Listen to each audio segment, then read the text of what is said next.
The Resource Project would like to introduce you to an infographic that we call the Life of a PD Request. It helps to depict what happens when programs or individuals submit questions to our system. We start on top with an individual having a question or a need for support. We have a reminder here in pink that encourages individuals to check back with their team. This isn't to dissuade them from submitting a question, but more to support them in leaning in and relying on team members, checking in with program leadership if they might be able to support or answer a particular question or help find a resource. We also have a spot, a reminder that you can go ahead and check our website. Perhaps we've addressed something very similar to the question that you have. There might be a bundle that relates to it, or maybe another program asked a very similar question and the answer was already provided. The link here will take you to our Resource Project webpage, where you can explore the information and resources. Here is where you can submit the question.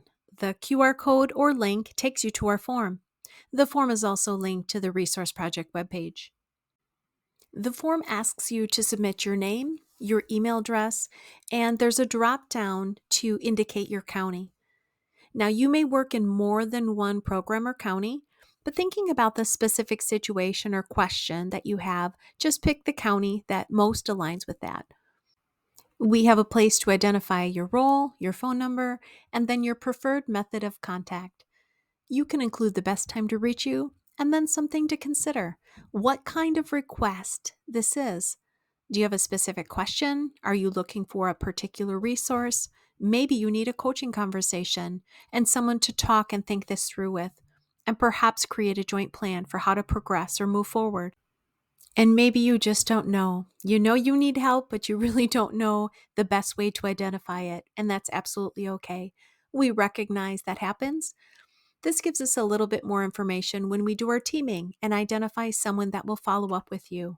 We have a place for you to include a little more information about your request and what it is that you're wondering about. We do ask that you keep any confidential information out of this form. Just talk more generally if it is a specific situation. There is a reminder that our team meets on Thursdays for our huddle, and any submissions that are received by Tuesday at the end of the day, we will prioritize and make sure we add it to the agenda for that particular week. Otherwise, it may move to the following week's agenda. And then we always want to encourage you to think about the context. What's happening, or what is this about? And anything you think would help us get started and assign an appropriate person to follow up with you. So now what happens after you submit the form?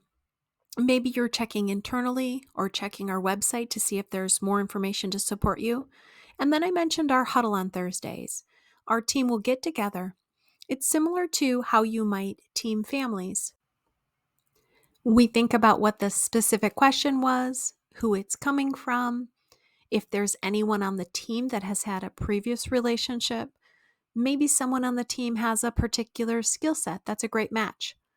So we consider lots of different factors when we plan for moving forward and who will follow up with you. We have a variety of team members with many years of experience. We've got people that bring different perspectives from the field, and that's all factored in.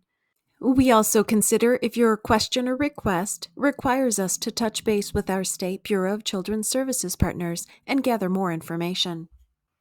These would be for questions that are policy related or need a reference to federal or state regulations. A resource specialist will contact you in the method that you've identified as preferred or what seems most suitable for the type of question or request. At that point, we either gather more information from you if we need a bit more context to understand how best to support you, or it might be pretty straightforward and you could get a response or resource or an answer to your question.